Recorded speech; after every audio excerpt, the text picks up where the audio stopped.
Okay. Let me introduce you to my grandmother, Evelyn Mary Grandboyce Ferris Morton. Yes, that's a lot. Okay, Evelyn, how are you? I am fine. And how are you? Fine. Good. Let's start off at the very beginning.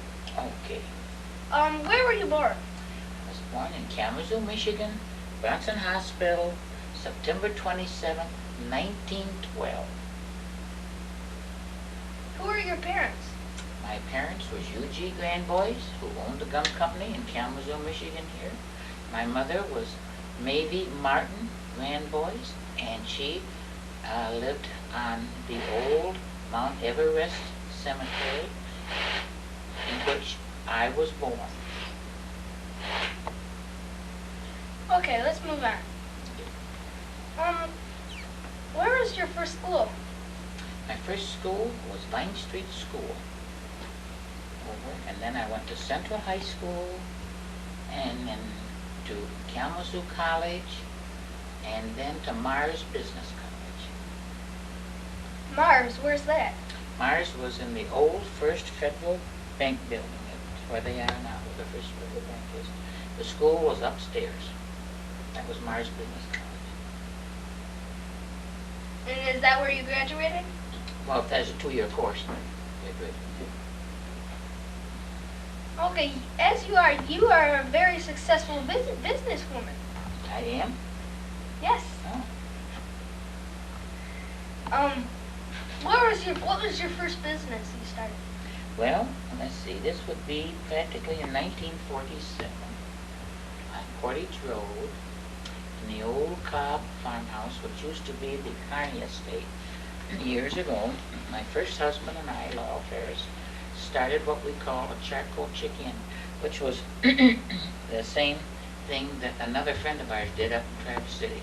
So they got together, and it was a chicken place, so it was all broiled chicken, what have you. We opened up there February 1st, 1947. We were in that business until July of the same year, when the chef, we found out, was stealing everything from us, and we went broke. So we closed. Then, in those days, you couldn't get a license until you had a bottle club license. So we got a bottle club license and opened up that year. Let's see, what year was that? In the same year, in 1948, of New Year's, with a buffet dinner, and it was called a bottle club, and we charged $5 for membership to get in the club, and we had a big buffet dinner that night. And that started the bottle club. Then, after 2 years, which was 4 years, I guess it was, in 1952, we got our regular license, Beacon Club license, to pour. Okay, what year did you get married? Who did you get married in what year? Well, we were married to your mother's dad, which would be Lowell Ferris, September 4th, 1937. First time. And then you started what is now called the Beacon Club. No, we already had that Beacon Club when he died. See, he passed away in 1958. So he and I ran Beacon Club. How did you start the Beacon Club, from the bottle club? From the bottle club, that's right. We had to be a bottle club first, and then we'll get our license, and that was called the Beacon Club as soon as because it was named after the airport, because the beacon lights were over there. Would you know when you started the Beacon Club that it would be such a successful business No. now in the 1980s? No, we didn't know that. All we wanted to do was serve good food and have a lot of fun, and that's what we did. Some of the recipes were my mother's and Loyal's mother's and our friends, and we cooked the old-fashioned way, and it was very successful. We had a lot of... What was your secret to the blue cheese? Secret to the blue cheese dressing, you mean? Blue cheese dressing? Well, the secret to that dressing was that we had a little woman that came out to help us cook on that New Year's Eve that we opened up. And she had this recipe, so she wanted to know if Mr. Ferris would like it. she'd serve it that night, and then he could have the recipe to serve the other people, you know, as we opened up. And so everybody loved it so that we just started it, and we'd buy cheese and great big bricks, about that big, the bricks were, and then chop up. I never give the recipe out, so I'm not gonna give it now. Later on, about, 8, 9 years after you started the Beacon Club, your husband died. Died in 1958. You want to tell us a little bit about that? Well, he had heart attacks before, but was perfectly all right. When he left for Florida with a friend of his, it was just before Thanksgiving, and he left for Florida and said, I'll be home to carve the turkey. And at that time we were living on Dutton Street, and your mother was 12 years old, and your aunt was 12, which they are twins, and Judy was 16. And next thing I knew, he just never came back. He died of a very quick heart attack in Florida. And so we had his funeral. I was thrown into running a club. So I had first thing I did, it was around Christmas time, you know, right when we opened up for Christmas after the funeral. And so I run it by myself with the help of the board of the Beacon Club. You ran into a couple of son-in-laws. What do you Your kids got married, and Yes. what did you think about your son-in-laws? What did I think about? Well, do you mean the one that married your mother? Let's David? start off with that. All right. Sure. Okay. David Snow. I thought he was very nice. And he first met your mother through this friend of my husband, who was Lowell Mooney. We haven't come to him yet, but he's my second husband. We met David Snow and his twin brother, who was Dave Snow. Dave and Dick, Dick Snow. So we met and used to come out to Indian Lake. And that's how we met that son-in-law. After the death of your first husband, you met Finney Grandboys. Not Finney Grandboys. Finney Money. Money. Yeah, that's right. I met Finn. His name was Lowell Finney Money. And everybody called him Finn. And he was president of Sergeant's Fuel Oil Company. We met him, and then we were married 3 years after my husband died. We were married. And that's how I met, what's his name, Snow? Herb Snow. Which is my dad's father, which is my grandfather. That's right. On that side. Okay, your kids are very strange type, My kids are a strange type? which are assumed by you too. That's right. Can you tell our audience here what these things are? Yes, I'd be glad to. Can you get them up a little bit closer? These are what you call guppy earrings. And they are a little bowl, a little fish bowl. And here is water in them. And I do not have any fish in them tonight because it's too cold outdoors. They would freeze. But I wear them in the summertime. And I have fish all floating in my ears. Then my husband loved me so much, he gave me my 2-carat ring, if you can get into that. And then he also bought me down in a bowling tournament this nice dog. His name is Dog Be Gone. And he's a nice little dog that runs around, doesn't eat much, walks around. He's a real nice dog. And I imagine that's where these girls and everybody gets this funny stuff. I don't know. I've been that way all my life. And I don't... That's a nice stuffed fish up there. Where did Well, you... this one here, well, we caught this one. I don't know if the other one got away. I would have had 2 up there. But this was caught in Lake Michigan. So I just had it stuffed, put it into a hat. So I thought my fish earrings and my fish hat would be very nice together. But how do you like it? Does it look all right? Mhm. Okay. you've got many more interesting things in your comedy category, Yes, as I we have should call a it. lot of things. We don't have time to cover them all, No, but I have a lot of them. But if you go to any of your soccer games that I go to quite a lot, or your basketball games, I wear these outfits today. And I imagine your friends will vouch for you too, that I do wear them at those games. let's move on. Okay. You've had many things happen to you in your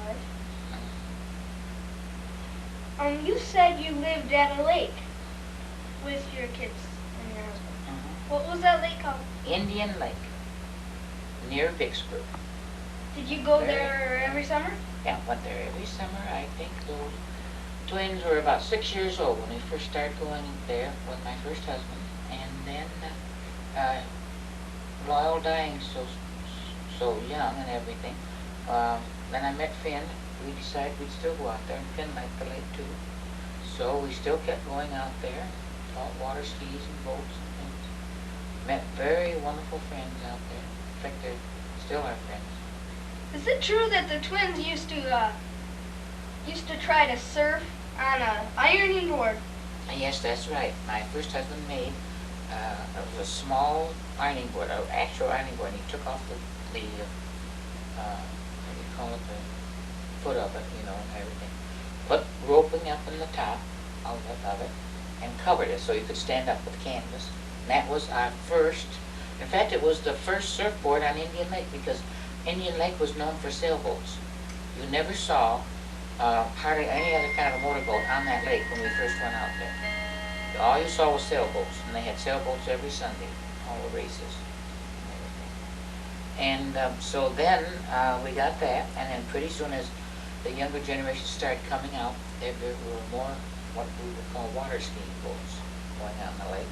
And finally the sailboats went off the lake and the water skiing boats came out. And then we began to get water skis and, things like that. Skiing. Let's move on to the more recent days. You have what? Let's see, 7 grandchildren. 13 grandchildren, including Finn's. Yes, 7 13. of my own and the rest of her Finn's. And 9 great-grandchildren. It's quite a lot. Yeah, it's quite a bunch. Do you have any brothers or sisters?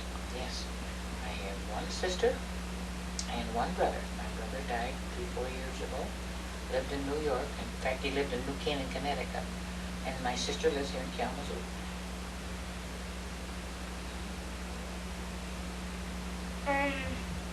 About your grandchildren, what do you feel about your grandchildren?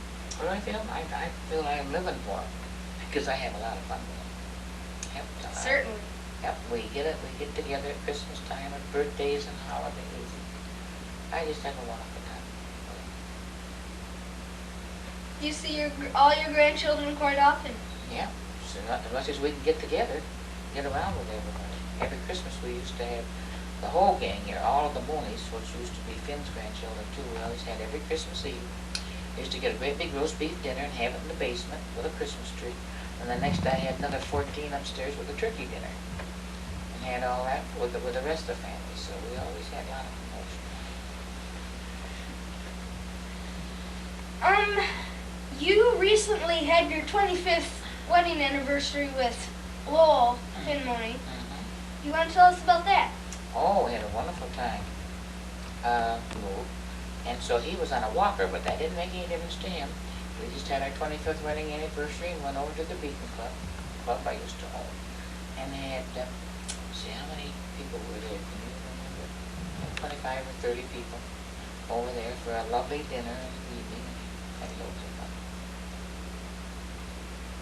About a year and a half ago, you received your first pet for this house. That's right, a year ago. A year ago last Christmas. His name is Rudy. And it was a parakeet. And I taught him to do different things. Get on your finger, talk to his cardinal girlfriends and boyfriends out of the patio door, get on these swings, bought him all kinds of toys. We'd sit on them and pick them away. His favorite thing was to get on top of his cage and throw off a ball or throw off anything that was on top of his cage. He would throw it on the floor if he didn't want anything on it. And all of a sudden, on January 16th, 1989, he didn't feel good that morning. He was at the bottom of the cage and became very ill and flew around his cage and dropped dead. And we found out after an autopsy that he had a brain hemorrhage in the brain, which is very uncommon, I guess, with Fairview. Let's get on to what we're doing right now. How have you liked helping me with this biography for my class? I think it's fun. Yeah, wow, but I think it's very nice. I'm glad to help you.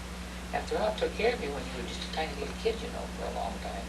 So you really seem just about like my own, but of course I'm a lot older, you know. So I didn't have anybody that young nowadays, but anything I can do to help my grandchildren or anybody else, I'm glad to do.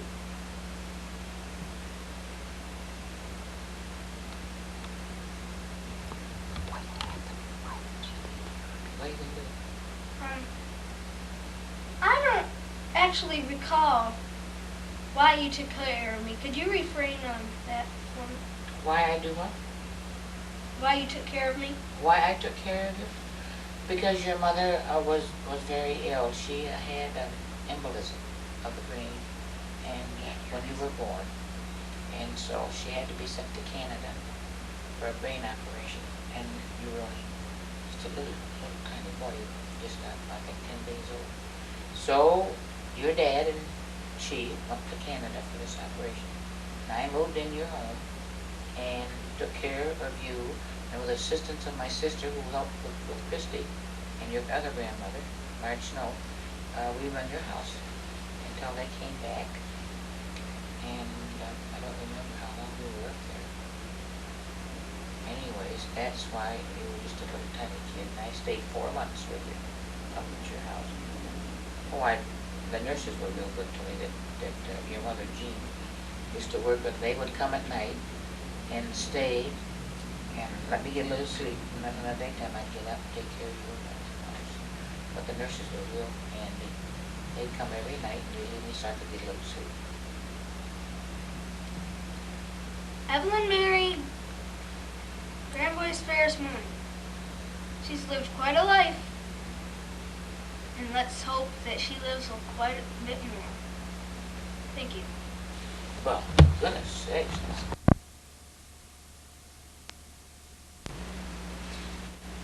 Hi, my name is Kristen, and this is my grandfather, Lowell F. Moody. And we're doing an interview on the Depression of the 1930s through 1940s, those years. And I'm just going to ask him a few questions. Okay, the first question is, when were you born and whereabouts did you grow up? I was born in July of 1908. I grew up in Kalamazoo, or mostly in the Millwood area. Lived on Pomeroy Avenue until I was married. Oh, okay. About how old were you during the Depression? 21. 21. Okay. What were you doing during that time, and how much did you get paid? Well, I was driving an oil truck and selling and delivering fuel oil to houses and small factories. And working on a salary, 6 days a week. I got $35 a week. Oh, so was that a pretty good? That was fairly reasonable, good pay, yes. Okay. What was your place in the family? Like, were you married then, or did you have kids or anything? Yes, I was married and had one daughter. Okay. You had been married about 3 years then, probably? Yes, about 3 years. Okay. What did you think of FDR at that time? Well,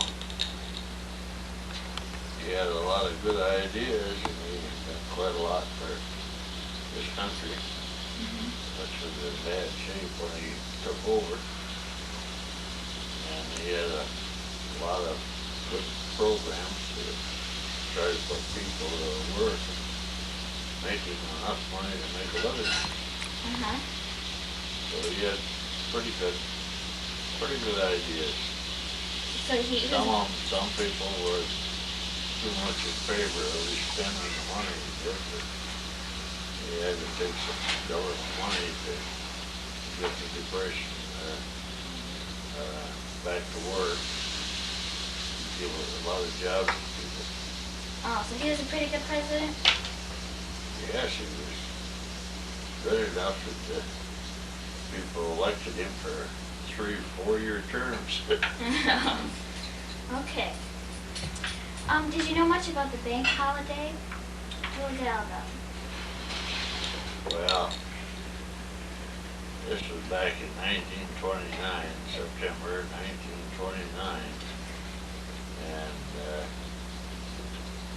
people at that time didn't have their money insured in the bank like they do today, so everybody was afraid they'd lose what money they had in the bank, so they all tried to get down and draw it out. So to save the bank from going bankrupt, they just closed the banks until they got things straightened around. Oh. Okay. I understand a lot of people were raising and saving food during the Depression. Why was that? Well, you had to save a lot of food, make it go around. At that time, your money didn't go too far, so a lot of people had what they call victory gardens, and everybody that could take a little piece of land, or they had gardens out in the countries or on vacant lots, put it into what they would call the victory garden to raise vegetables, things like that that they couldn't afford to buy. Mm-hmm. So at that time, we called them victory gardens. Okay. Did you think that it was an awful time to be alive during those years? No, I wouldn't say it's ever an awful time to be alive. A lot of things could be, a lot of hardships to get through. You gotta struggle sometimes, Mm-hmm. but gives you a lot of good experience. Mm-hmm. And when you survive and live those things, why, it's been a pretty good lesson. Mm-hmm. So it's been good for, it was good for a lot of people. Did you have a lot of hardships during those years? Well, I had a job. That was the most important part of it, as far as hardships is concerned. In fact, I worked every day, Mm-hmm. and I got through, although didn't make too much money at that time, but I had enough to keep my family, and I had a steady job. Mm-hmm.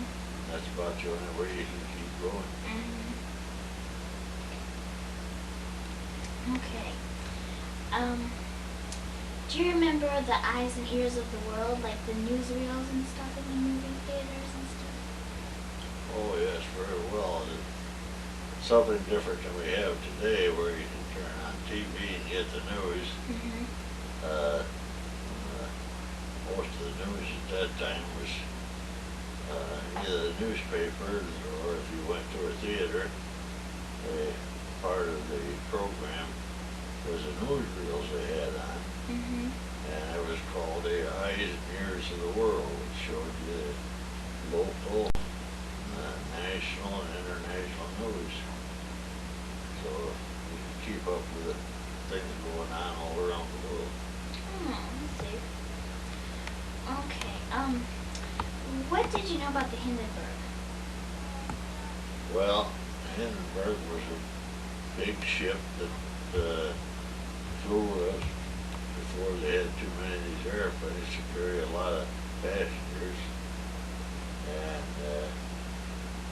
there were 90-some people on this plane, and it blew up, caught on fire, and the gases on it just exploded.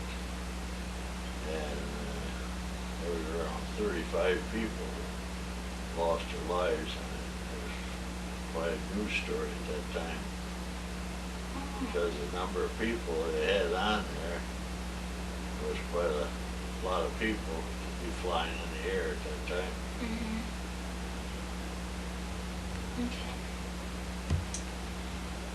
Did the name Hitler have a lot of attention? Did a lot of people think of it back then? Well, Hitler was a man that was the ruler of Germany, Mm-hmm. and he did do quite a bit for the Germans. People liked him over there, and he thought that he was quite a ruler. So, kind of got the big head, thought he'd, well, rule the world. So, he started out by telling everybody how to live, how to do, how to run their countries, and he was very much against the Jewish people. Oh. And he wanted to do away with a lot of Jews. He had quite a lot of the Jews that he burnt fires, done away with them. Then he expanded into other countries of Europe, and for a while there he made quite a lot of success. Mm-hmm. And then with his intentions of licking the world, countries like Britain, England, and the United States joined together to fight him, and they finally conquered him in the war. So, been quite a discussion of what happened to him. Nobody seems to know whether he killed himself or just what happened. He wanted to be a man to rule the whole world, and he just got too big. Mm-hmm. So finally he was destroyed. Sounds like a very exciting time in your life, huh? Very exciting part in your life. Yes, it was. Oh, yeah. Well, thank you for joining me. Okay. Turn it off, please.